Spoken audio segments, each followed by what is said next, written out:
It's no secret that Rainbow Six Siege does an amazing job on giving us some breathtaking and action-packed cinematics since the almost 6 years the game has been released. I made a top 10 list of the best cinematics when it comes to quality, action, and overall significance of the Rainbow Six storyline. These are my personal opinion, and let me know if I forgot any cinematics or which ones you'd like to see in, let's say, your top 3 list. Coming in at number 10 is oddly enough one of the first ever cinematics for Siege. If I remember right, it's one of the trailers to Rainbow Six Siege where the original 6 are really or not tells us how important we are to helping combat the threat of the new terrorist organization called the White Masks. The cinematic shows glimpses of the White Masks making their famous deadly orange toxin and other different gadgets. Throughout the cinematic, we listen to the beautiful voiceover from Team Rainbow Six as she starts to show some of the operators in Siege, like this face reveal from Bandit. Mind you, this is way before we got the Bandit Elite skin that showed his face. Overall, this is a great start to the list, and I love this cinematic as it's one of the first and kicks off Rainbow Six Siege. Coming in at number 9 is a newer cinematic, and one of the first which displayed this anime style artwork featuring Sam Fisher or Zero in his introduction into Siege's roster. This one is so action-packed. It starts off with Finka lending Zero some of her nanobots and then goes directly into Zero, straight out destroying Mira, Smoke, Oryx, and Echo in a 1v4. He wallbangs Echo, puts a round in Smoke's head, chokes out Oryx, and sneaks up on Mira. After, we see Harry have some banter with Sam Fisher, and he tells Harry to start calling him Zero. This is the definition of badass, and it really shows how experience can outshine even the toughest of enemies. Coming in at number 8 is the cinematic where we get Nighthaven's introduction. Now, I also really love this one. It starts off with Harry and Ash enjoying lunch as they discuss the new partnership between Team Rainbow and Nighthaven.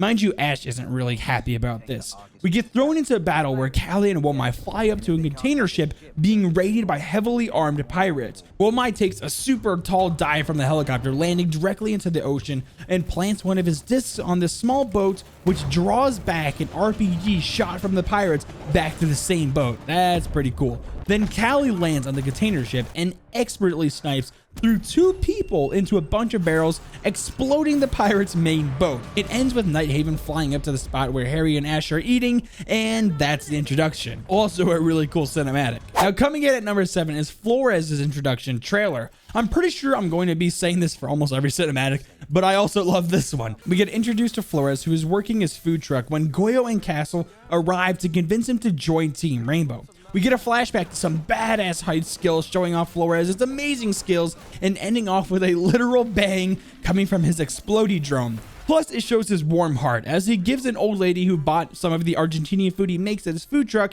as she's walking away with a gift from Flores, which is the same coins that he stole from the crime lords. It tells us how Flores is a caring guy, but can also kick some major ass. Now, coming in at number 6 is going to be all Operation Outbreak cinematics. There are a ton of them, so I just grouped them all up into one spot, or else we can literally make a top 10 of all of the Operation Outbreak cinematics. Well, these ones really are some of the coolest ones we ever get and play so well into the gameplay from Operation Outbreak. It starts off with what looks like a Russian probe or something landing in a field in the city of Truth and Consequences, New Mexico. This man we see drives his truck and hauls it back to his barn at his house and becomes infected from whatever this parasite is and effectively becomes Patient Zero. The virus spreads as we see him attempt to seek medical attention at the local hospital, which is overrun at this point, but since he was the first infected, he turns first. We catch a glimpse of what appears to be soldiers being overrun by the now infected.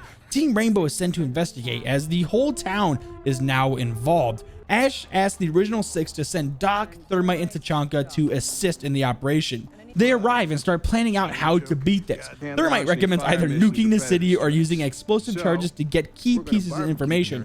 Doc recommends finding a doctor that may still be trapped there because she might have a vaccine to the parasite, and Ash asks Tachanka to identify the Russian probe that the old man had stored in his barn. We even see a cool part where an injured Jaeger is seconds away from being overrun by the infected, shooing them off with a of flair. There is so much to talk about with these cinematics, and I really do want to be able to play this game mode just one more time. Please, Yubi. Okay, now we are cracking into the top 5 on the list, and here we have the cinematic where Aruni gets introduced into Siege. It starts off with Harry giving the team captains for the upcoming Tournament of Champions their roster. Mira notices how there is someone called Aruni on her team, and she doesn't recognize her. We pan to see Aruni showing off her amazing skills with Thermite off in the distance watching.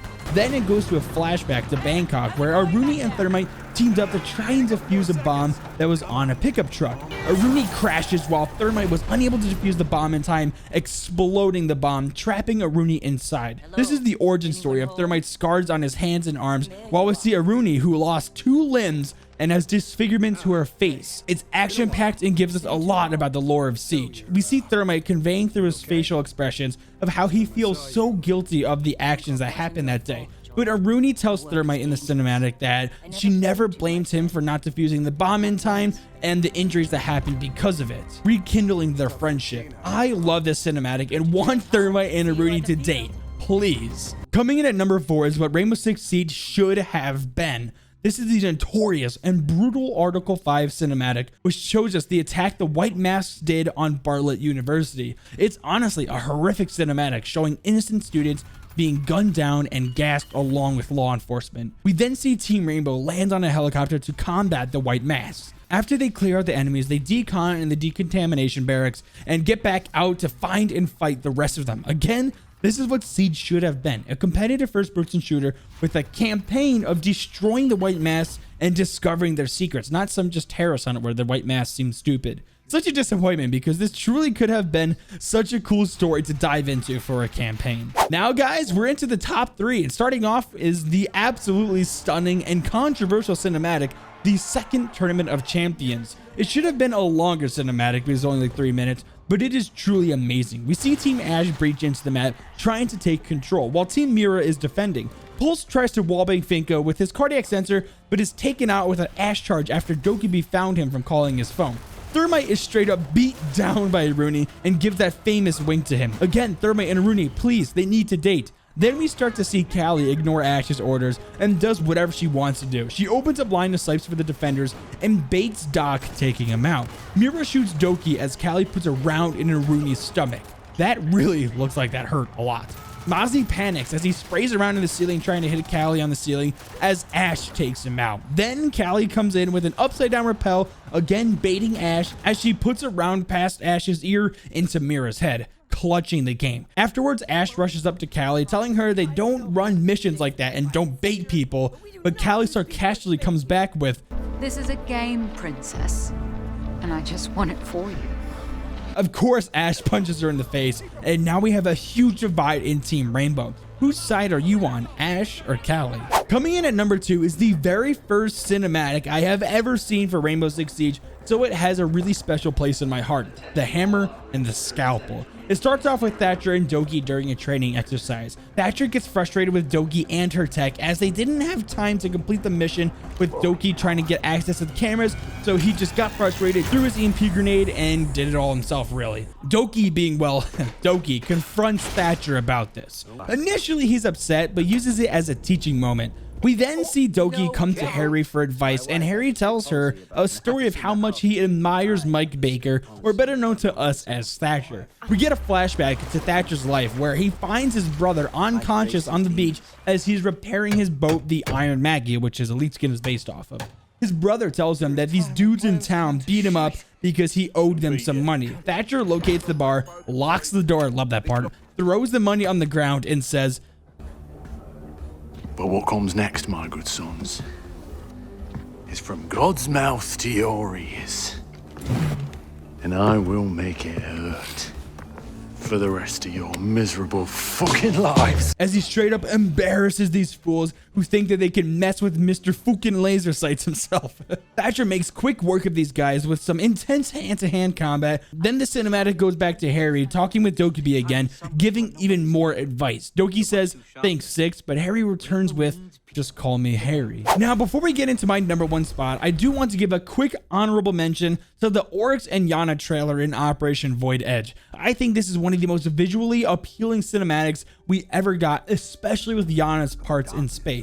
I just love the parallel between the futuristic technology of Yana on the space station and the primal instincts of Oryx out in the desert. Also, this is where Oryx found Kaid's fortress. Just thought this one deserved some recognition. Now everyone, for the #1 spot on my top 10 list of Rainbow Six Siege cinematics goes to the very first Tournament of Champions. Not only is it just a straight up visual masterpiece with so much action, but it does so much for the lore of Siege as well. Also, this is probably the first cinematic where even the casual fans of Siege probably watched it too, meaning that this cinematic reached a huge audience. I just think it's so cool. I remember watching it for the first time and had goosebumps, especially with the banter between Pulse and Habana, knowing that they were secretly dating. Seeing Cavi and Thatcher's fight was so cool and really tied in well to the Hammer and the Scalpel cinematic that I talked about earlier, where Doki put her tech aside and saved Thatcher with straight up bullets. Goes to show that Thatcher's teaching lesson really worked. Watching Pulse go on a tear, almost clutching up a 1v5 was awesome too. The hilarious operator interviews at the beginning with Sledge saying sanitation or Blitz cracking jokes too, it was all so funny. And the celebrations at the end for the attacking side mix in with the saddened defeated defenders. Also, Mira and Cav are absolutely gorgeous in this cinematic. Anyone else think that? Overall, I personally just love this one and will always enjoy watching it. Well guys, what was your favorite cinematics? Are there any I missed and should be on the list? Make sure to leave a like and subscribe to notifications if you're new. Now with all that being said, Jeppy out!